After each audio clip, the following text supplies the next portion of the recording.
So last week I came on here and told you guys that last week was no bye weeks. Obviously, we had Washington and Arizona with a bye week, so I completely misspoke on last week's wide receiver rankings video. This week it's for real. We've got everybody back here just in time for your fantasy football playoffs. But also just in time is more injuries, more bad play at the wide receiver and quarterback position specifically.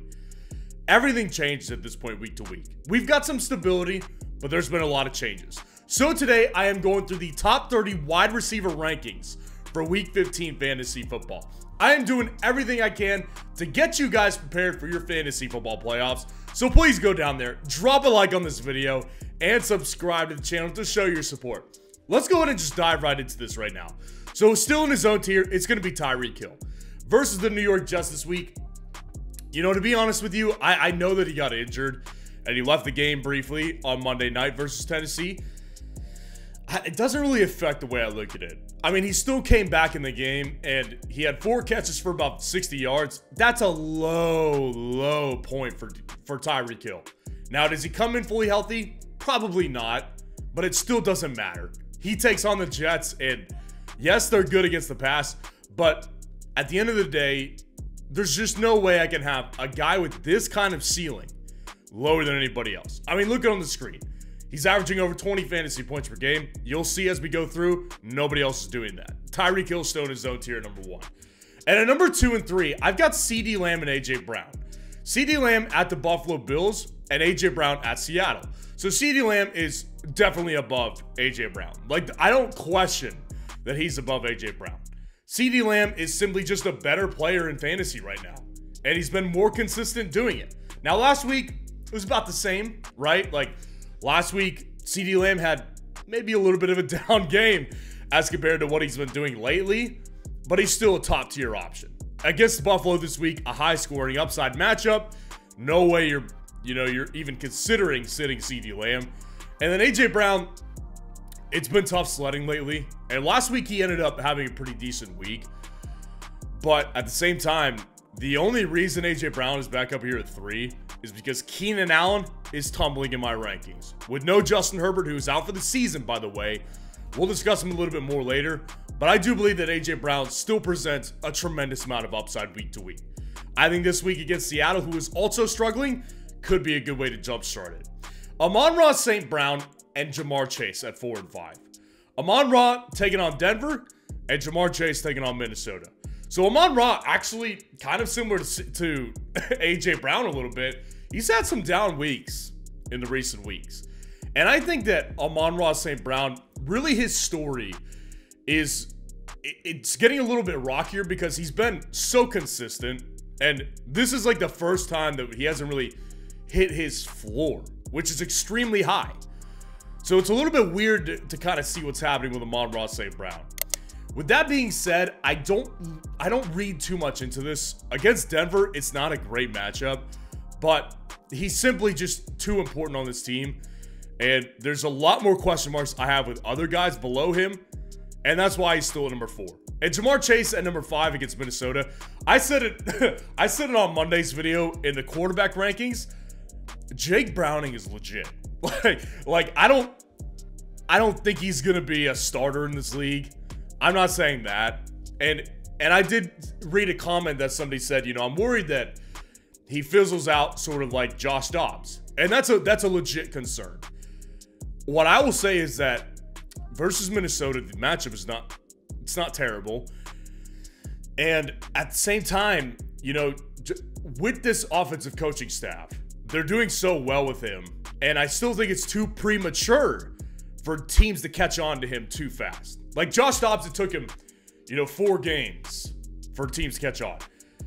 We're in game 4, but this is the second. This will be the 3rd straight week that he does well if he does well. So I've got Jamar Chase at number 5.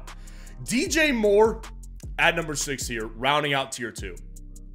At the Cleveland Browns this week. So the way I think about this one is that DJ Moore, I discussed it on Monday night when I went live, what I got right and what I got wrong. And I said, DJ Moore, listen, I said this months ago when Justin Fields got injured. Without Justin Fields, DJ Moore has no upside. With Justin Fields, he's got legit 30-point game upside. And we've been seeing it again with Justin Fields back in the lineup. So Justin Fields with DJ Moore, it just makes him such a high upside player. DJ Moore, I'm very, very comfortable having inside the top 6 at this point. I can't advise you to bench him in most situations. DJ Moore firmly planted number 6. Mike Evans and Deebo Samuel are 7 and 8, and Mike Evans taking on Green Bay, and Deebo taking on the Cardinals. So Mike Evans had a down week, and really he scored a touchdown. It got called back, but Mike Evans is still, like, it remains to be true. Touchdown threat, big play threat. If things went a little bit differently and the ball landed a little differently, Mike Evans would have scored last week. So I'm not really reading too far into this. I think Mike Evans is still a great player. So I'm not worried about it, especially against Green Bay, who just got ripped apart by Tommy DeVito, Wan'Dale Robinson. Not worried about Green Bay. And then Deebo at this point, man, like, you can't sit him. He is red hot right now. And I've always said this about Deebo, is that this offense always does the best when he's out there, because he opens up so much for everybody else. Well, now he's getting his share as well. Deebo Samuel's eating right now. Against the Cardinals, give me Deebo Samuel all day. Michael Pittman and Justin Jefferson at 9 and 10. Pittman versus Pittsburgh and Justin Jefferson at Cincinnati. I'm sure people are probably still going to be irritated by the fact I have Justin Jefferson one spot below Pittman. I saw flack for it last week. I remember discussing it, and I was like, listen, this is a guy who is playing for the first time in over a month, and he's also playing with a quarterback now that is just simply not high ceiling enough. He's not Kirk Cousins. Josh Dobbs is not Kirk Cousins. He never was. His best games were like 250, 275 yards. Kirk Cousins' best games, over 400 yards. He simply does not provide the fantasy upside for any player. Now, Justin Jefferson, I'm not dunking on this take because obviously he got hurt mid-game, had to go to the hospital. Now, he's out of the hospital, and it looks, though, like he's got a good shot to play this week. So if he plays, I'm playing him in most situations. Pittman versus Pittsburgh, the matchup is fantastic. And I just simply think that Pittman is just in a great spot because he's been their number 1 all year. He's one of the most consistent wide receivers in fantasy at this point. That's a fact. This guy just doesn't always have the highest ceiling just because of the quarterback play. But as of right now, Pittman deserved to be in the top 10. Puka Nacua at number 11 here. Puka Nacua taking on the Washington Commanders is simply just a great matchup. And Puka Nacua is so impressive to me because he's really like an Iron Man. This guy is indestructible. He is so tough. That is a tough SOB. I've been talking about Puka for weeks. I love his toughness. He's been outrageously good. And he's honestly established himself as a top 12 wide receiver in fantasy at this point. The guy is really good. He's capable of scoring any play. And he's just reliable. And against the awful secondary against Washington, give me Puka Nacua all day over the likes of Brandon Aiyuk, Stephon Diggs at 12 and 13. Aiyuk taking on the Cardinals and Diggs taking on the Cowboys. Now, this is not a referendum on Aiyuk. This is more just to say that I like Puka so much right now. But Aiyuk is just as great of an option most of the time. Aiyuk is in a situation where he's kind of taking a back seat a little bit to Deebo Samuel's production, but he's still putting up fantastic games. Just had another 125-yard receiving game. This guy is a great, great player. It's not a referendum on him. I think he's capable anytime of scoring 2 touchdowns.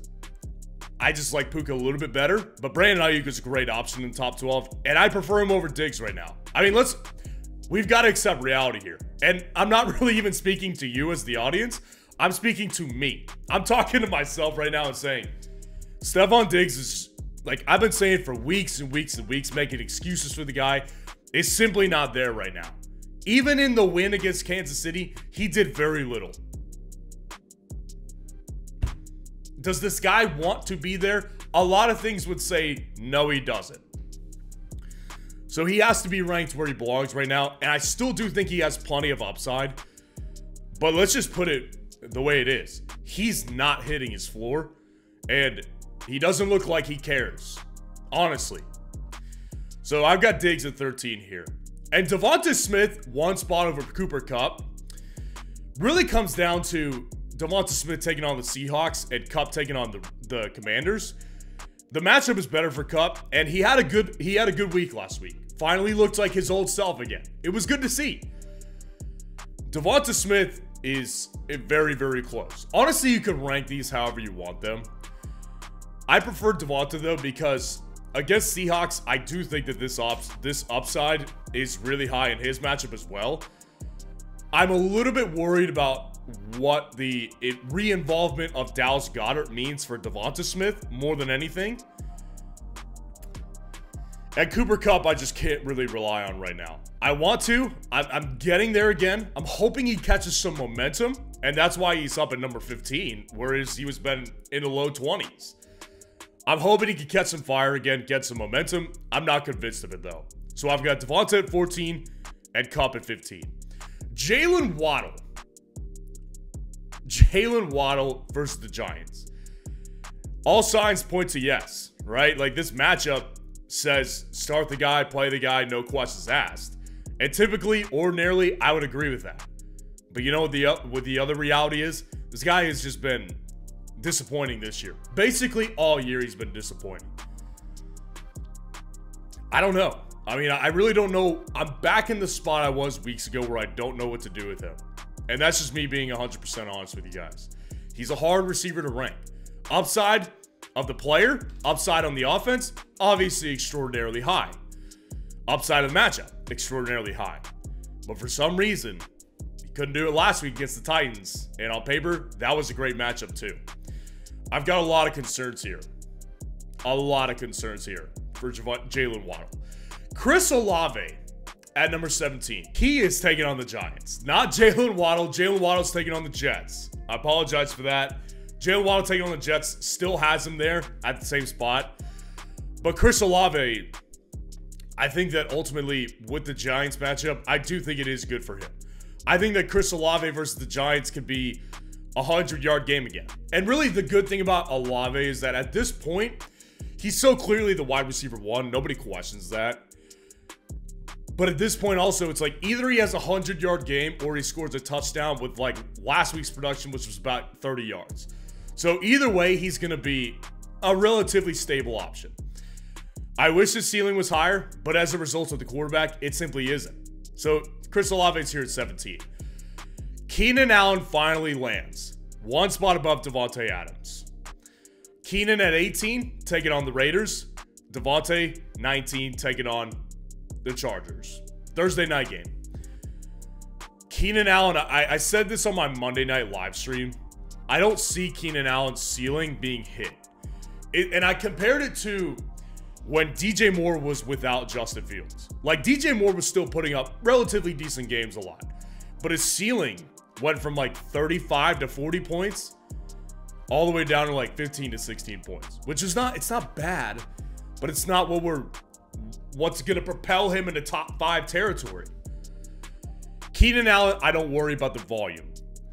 He's still going to get, I would imagine, 8 to 10 targets per game. Keenan Allen, ultimately, is just not going to be, there's no over-the-top plays without Herbert. It's just not going to happen. And Davante Adams, I mean, it's just simply been a down year for him. And there's really no answer to this. I think the matchup against the Chargers is actually pretty good. But I also think that Davante Adams is just simply not capable because of his quarterback deficiencies of getting a 100-yard plus game and 2 touchdowns. And last year, even with Derek Carr, that was possible. It's not possible this year. So he just has limitations that we have to accept. DK Metcalf at 20 versus Philadelphia. Obviously, DK got ejected in last week's game. You know, it's not a good look for him. And, I mean, it's hard with DK Metcalf because it's like, I like the fire. I like the passion in this guy's game. And he's obviously the wide receiver one at this point. You know, it's hard to predict what's going to happen against Philadelphia, who, I mean, both of these teams, the thing about it is they're going in the wrong direction. Both of these teams are. So I don't really worry about DK Metcalf from the perspective of like losing volume. I worry about DK Metcalf, you know, being just too in his own head. That's the honest truth. I worry about him being too much in his own head. So he's back here at number 20. DeAndre Hopkins at 21 and Nico Collins at 22. Hopkins taking on Houston, Nico taking on Tennessee. So Hopkins, I mean, I want to put him higher. I really do. It's the second straight good week in fantasy. Good signs for sure for moving forward. I like it. I still can't fully buy in though, just because Will Levis is extremely inconsistent. I mean, not only game to game, drive to drive, we get a different guy. And this is something that I discussed in my 2023 Dynasty Rookie Draft Guide on Will Levis. In that draft guide, I said, I like a risk-taking quarterback, and Will Levis definitely is that. But I also am left just thinking, like, what are you doing in a lot of situations, like when he lets the ball go? It baffles me, his decision-making at times. And that lowers his ceiling. And it lowers DeAndre Hopkins' floor. His ceiling is high. You know, like, I don't worry about his ceiling, but his floor is still around 3 to 4 points. That's just the reality here. So I want to rank him higher. He's a high upside boomer bust play at 21. Whereas I can't say the same about Nico Collins. If Nico Collins does not have CJ Stroud this week, this is exactly where he belongs. And Nico Collins, this is assuming he plays, because he left the game early as well with a calf injury. Looks like he re-injured that calf that kept him out a couple weeks back. So Nico Collins without CJ Stroud, there's no upside with Davis Mills. It's like it was last year. I mean, last year, Nico Collins, Davis Mills played together all year, and there was very little upside for Nico Collins. So remember back to last year, look at his game logs from last year, pick out his, you know, middle to best game last year. It's just still, it's not good enough. So Nico Collins without CJ Stroud, upside goes out the window. Zay Flowers, one spot over Jaden Reed. Zay Flowers at 23 taking on the Jaguars, and Jaden Reed taking on the Buccaneers.